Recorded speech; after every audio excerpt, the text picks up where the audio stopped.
விஜயகாந்தை பொறுத்தவரை நீங்கள் நோய் தொற்றால் அவர் பாதிக்கப்பட்டிருக்கிறார் என்கின்ற விஷயம் நீங்கள் நீண்ட நாளாகவே வதந்தியாக மாறிக்கொண்டிருந்தது. அவர் ஆபத்தான நிலைக்கு போய்விட்டார், உயிருக்கு ஆபத்து, இன்னும் ஒரு நாளை செய்தி வரும்.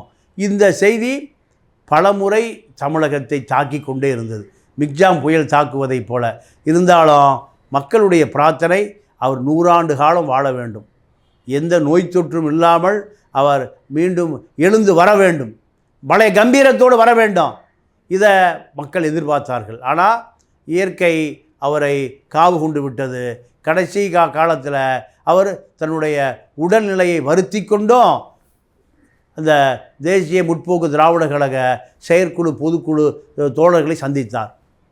அவரால் சரியாக கம்பீரமாக பார்த்த அந்த தொண்டர்கள் அவரை நோயாளியாக பார்த்த பொழுது உண்மையாகவே மனம் வெதும்பினார்கள்.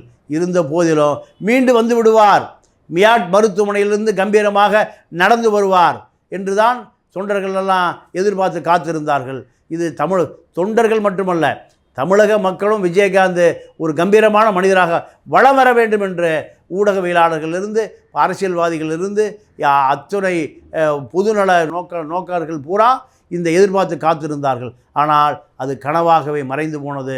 அத்தனை பேருக்கு உண்மையாகவே மாபெரும் வருத்தமாகத்தான் இது பார்க்கப்படுகிறது. விஜயகாந்த் என்பவர் ஒரு திரைப்பட நடிகர் மட்டுமல்ல, அவர் ஒரு அரசியல் தலைவராகவும் பார்க்கப்பட்டவர். எம்ஜிஆருக்கு பிறகு அரசியலில் உச்சம் தொட்ட நடிகர் என்கின்ற பட்டியலில் விஜயகாந்தை மட்டும்தான் பொருத்தி பார்க்க முடியும்.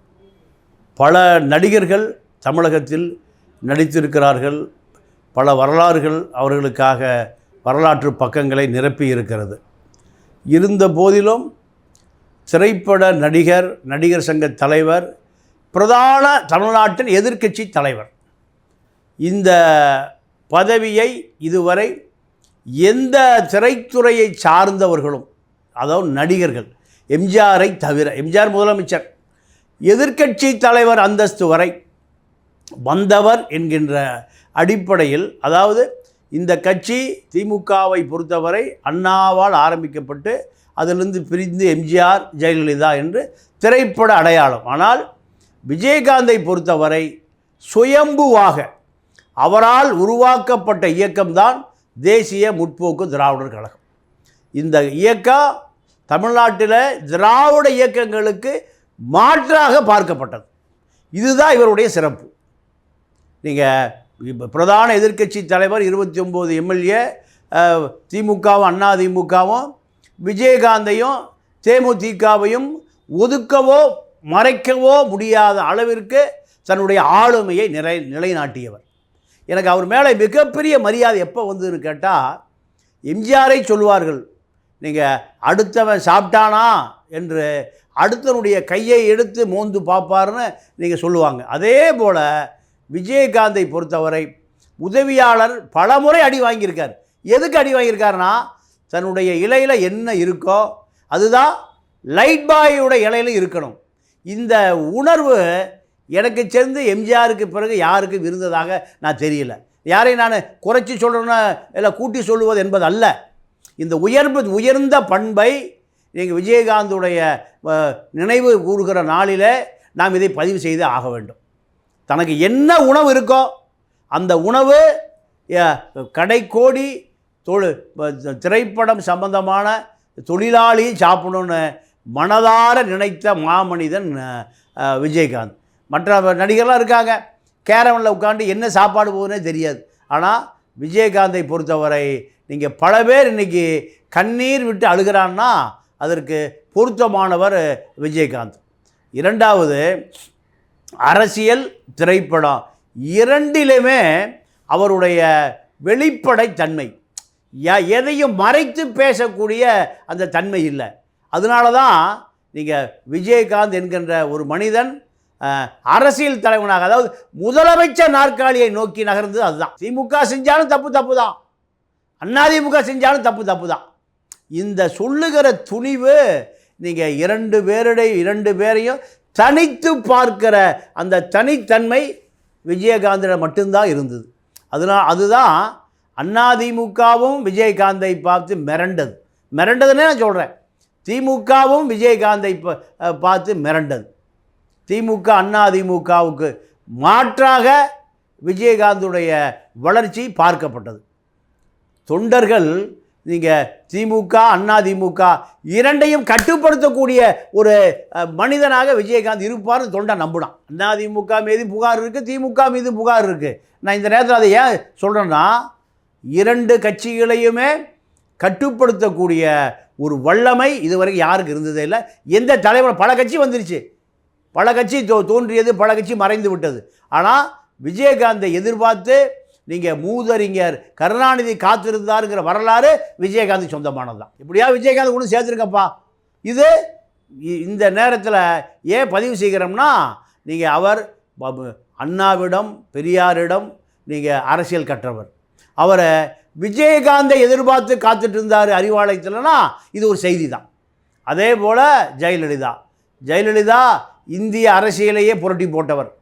வாஜ்பாய் அரசாங்கமே கவுந்து போனது. டெல்லிக்கு போகிற பொழுது வாஜ்பாய் பிரதமராக இருந்தார். டெல்லியிலிருந்து அந்த அம்மா புறப்பட்டு வருகிற பொழுது அவர் முன்னாள் பிரதமர் ஆகிட்டார்.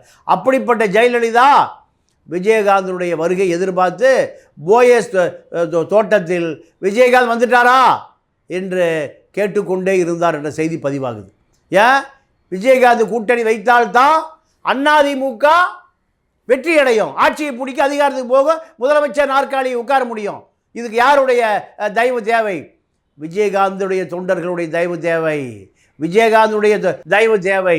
இது திராவிட இயக்கத்தினுடைய வீழ்ச்சியா வளர்ச்சியா நம்ம பட்டிமன்றத்துக்கு போக விரும்பலை. ஆனால் விஜயகாந்த் என்பவர் திராவிட இயக்கத்துக்கு, திராவிட முன்னேற்ற கழகம், அண்ணா திராவிட முன்னேற்ற கழகத்துக்கு மாற்றாக தேசிய முற்போக்கு திராவிட கழகம் ஒரு இயக்கத்தை உருவாக்கினார். எப்படி உருவாக்கினார்? யாரோ ஆரம்பித்து அவர் அது முதலமைச்சர் ஆகலை. அவரை பொறுத்தவரை இந்த இயக்கம் 2000க்கு பிற்பகுதியில் மிகப்பெரிய ஆளுமையாக மாறியிருந்தது. இது டெல்லி அரசியல் வரை பரபரப்பாக பார்க்கப்பட்டது. அதுதான் விஜயகாந்தை பிஜேபியோடு கூட்டணி வைத்துக்கொள்ள பிஜேபி இறங்கி வந்தது. அதே போன்று இன்னொரு விஷயத்தை நான் பதிவு பண்ணி ஆகணும். என்னென்னா, கம்யூனிஸ்டுகள் நீங்கள் உலக புரட்சியாளர்கள், உலகத்திலே அமெரிக்க அரசாங்க அரசியலை அலசி ஆராய்பவர்கள். அந்த கம்யூனிஸ்டுகள் விஜயகாந்தனுடைய தலைமை ஏற்றுக்கொண்டு இந்த அவருடைய உடல் கிடத்தி வைக்கப்பட்டிருக்கிற இடத்துல சிபிஐ சிபிஎம் இரண்டு கம்யூனிஸ்ட் கட்சிகளும் விஜயகாந்துடைய தலைமையை ஏற்றுக்கொண்டார்கள் என்று பார்க்கிற பொழுது உண்மையாகவே இது இந்திய அரசியல் வரலாற்றில், தமிழக அரசியல் வரலாற்றில் ஒரு நடிகனுக்கு பின்னால், எம்ஜிஆருக்கு பின்னால் போன அதே கம்யூனிஸ்டுகள் ஒரு விஜயகாந்துக்கு பின்னாடி போக முடிகிறது என்று சொன்னால் உண்மையாகவே விஜயகாந்தும் ஒரு கம்யூனிஸ்ட் தான், விஜயகாந்தும் ஒரு புரட்சியாளர் தான், விஜயகாந்தும் ஒரு மார்க்ஸ், ஏங்கல்ஸ், லெனின், ஸ்டாலினுடைய தொண்டர் தான். இதுதான் விஜயகாந்தனுடைய சிறப்பு. அவர் 71 வயதிலே மறைந்திருக்கலாம், இன்னொரு 20 ஆண்டு காலம் அவர் வாழ்ந்திருக்கலாம். இதுதான் நம்ம அனைவருடைய வேண்டுதல். இருந்தாலும் காலன் இயற்கை அவரை எடுத்துக்கொண்டாலுமே விஜயகாந்தனுடைய வரலாறு என்பது தமிழ்நாட்டு சட்டசபையில், தமிழ்நாட்டினுடைய சட்டமன்ற உறுப்பினர்களுடைய பட்டியலில் விஜயகாந்த் என்ற வரலாறு எழுதுகிற பொழுது அதை மறைக்க முடியாது.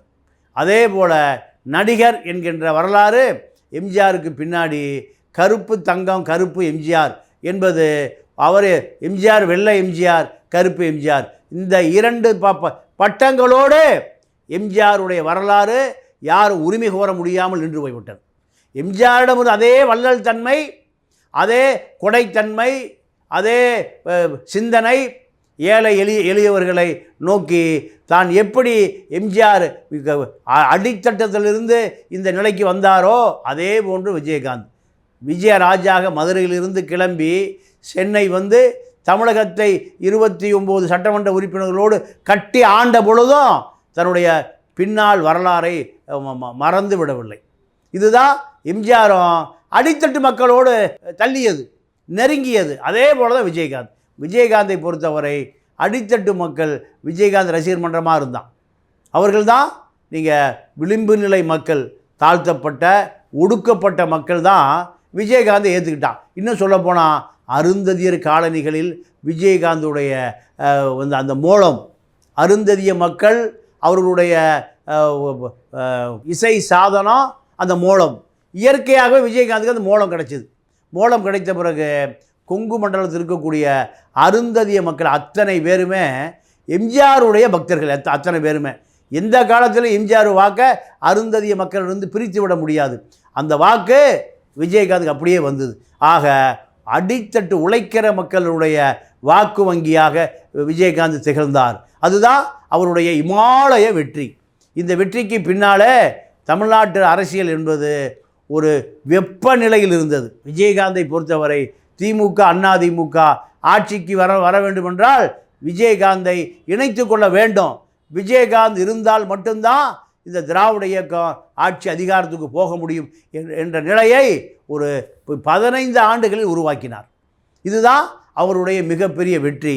அடுத்து திரைப்படத்துறையை பொறுத்தவரை நீங்கள் அவர் எடுத்த படம் கேப்டன் பிரபாகரன். இந்த கேப்டன் பிரபாகரன் படம் எடுத்து நடித்து அவர் ஈழத்தில் இருக்கக்கூடிய அந்த கேப்டன் பிரபாகரனை இன்று வரை ஞாபகப்படுத்தினார். அதை ஒரு கலை இலக்கியமாக மாற்றி காட்டினார். இன்றைக்கி யாரை பார்த்தாலும் இன்றைக்கி கேப்டன் பிரபாகரனை மறந்துவிட முடியாது. தமிழ் கூறும் நல்லுலகம் இருக்கிற வரை நீங்கள் அந்த கேப்டன் பிரபாகரன் தன்னுடைய மகனுக்கு பேர் வச்சார். கேப்டன் பிரபாகரன் பேர் வச்சார், தமிழ் பிரபாகரன் என்று. அதே போல் அந்த படத்தில் இப்போ கேப்டன் பிரபாகரன் என்ற படம் அவர் 100வது படம். இது உண்மையாகவே தமிழர்கள் எப்படி அந்த தேசிய தலைவர் மேதகு பிரபாகரன் மீது அளவு கடந்த அன்பை வைத்திருந்தார்களோ அதை நினைவுபடுத்தும் விதமாக அவருடைய படம் கேப்டன் பிரபாகரன். இதை எடுக்கக்கூடிய சிந்தனை நீங்கள் எம்ஜிஆருக்கு மட்டும்தான் இருந்தது. எம்ஜிஆர் மறைவுக்கு பிறகு நீங்கள் அந்த பிரபாகரனை கடைக்கோடி மக்கள் வரை திரைப்படத்துறையிலிருந்து கொண்டு போய் சேர்த்தவர் விஜயகாந்த். இது எல்லாமே அவருடைய வாழ்க்கையில் கிடைத்த மணி மகுடம். இது அவரை என்றென்றும் அவருடைய புகழ் நிலைத்திருக்கும். இதற்கு ஒரே காரணம் அவர் அரசியல் திரைப்படம் இரண்டிலுமே நீங்கள் அவருடைய ரோல் மாடலாக பல தலைவர்களை நீங்கள் திரைப்படத்துறைனா எம்ஜிஆர், அரசியல்னா கேப்டன் பிரபாகரன், இந்த 2 பேருடைய ஆளுமையை கலவையாக விஜயகாந்த் நமக்கு தெரிந்தார். இதுதான் அவருடைய சிறப்பு. அவரை மீண்டும் மீண்டும் நாம் நினைவுபடுத்தக்கூடிய இன்னொரு விஷயம் என்ன கேட்டிங்கன்னா, தேசிய தலைவர் மூப்பனாரோடு நல்ல நட்பில் இருந்தார். அவருடைய திருமணம் நீங்கள் மூப்பனார் அவர்கள் காங்கிரஸில் இந்திரா காந்திக்கு நெருக்கமான தலைவராக இருந்தாலும் அவர் தன்னை காங்கிரஸ்காரராக காட்டிக்கொண்டாலுமே தமிழ்நாட்டில் திராவிட இயக்கம்தான் தமிழகத்தை ஆள வேண்டும் என்கின்ற ஒரு பார்வை அவருக்கு இருந்தது. காங்கிரஸ் கட்சி 1967 அண்ணா அதை மறக்கடிக்க செய்தார். அதன் பிறகு திராவிட இயக்கம்தான் தமிழகத்தை தலைநிமிர வைக்கும் என்பதற்காக தேசிய முற்போக்கு திராவிடர் என்கின்ற வார்த்தையை தன்னுடைய கட்சியிலே சேர்த்து கொண்டார். இது இந்த திராவிட இயக்கத்தினுடைய வழித்தோன்றல். பெரியார், அண்ணா, இப்படி பல தலைவர்கள் திராவிட இயக்கத்துக்காக ரத்தம் சிந்தி இருக்கிறார்கள். அதை நினைவுகூறு வகையிலே தான் தேசிய முற்போக்கு கழகம் என்று வைத்திருக்கலாம். காங்கிரசினுடைய சிந்தனையை நான் ஞாபகப்படுத்துகிறேன், காமராஜை நினைவுபடுத்துகிறேன், மூப்பனாரை நினைவுபடுத்துகிறேன். ஆனால் தேசிய என்கின்ற வார்த்தை வருகிற பொழுது காங்கிரஸும் அதில் இருக்குது. முற்போக்கு திராவிடர் கழகம் என்று சொல்லுகிற பொழுது நீங்கள் தந்தை பெரியார் அண்ணாவையும் அதில் கொண்டு வந்து நினைவுபடுத்தினார். இப்படி ஒரு தொலைநோக்கு பார்வையோடு இந்த தேசிய முற்போக்கு திராவிடர் கழகத்தை மக்கள் இயக்கமாக மாற்றினார். வெற்றி பெற்றால் என்றால் அது விஜயகாந்தனுடைய சொந்த முயற்சி, சொந்த உழைப்பு. மக்களும் அவரை தங்களுடைய சொந்தக்காரராக நம்பினார்கள். இதுதான் அவருடைய அரசியல் மணிமகுடத்தில் மேலும் ஒரு வைரக்கல். அவருடைய இந்த மறைவு என்பது இயற்கை அவரை எடுத்துக்கொண்டாலும் தமிழக மக்கள் மனதிலே அவர் வாழ்ந்து கொண்டுதான் இருக்கிறார். அதனால் நாம் அவருக்கு கண்ணீர் அஞ்சலியை காணிக்கையாக செலுத்துவோம். இந்த வீடியோ உங்களுக்கு பிடிச்சிருந்தா லைக் பண்ணுங்க, கமெண்ட் பண்ணுங்க, ஷேர் பண்ணுங்க, சப்ஸ்கிரைப் பண்ணுங்க.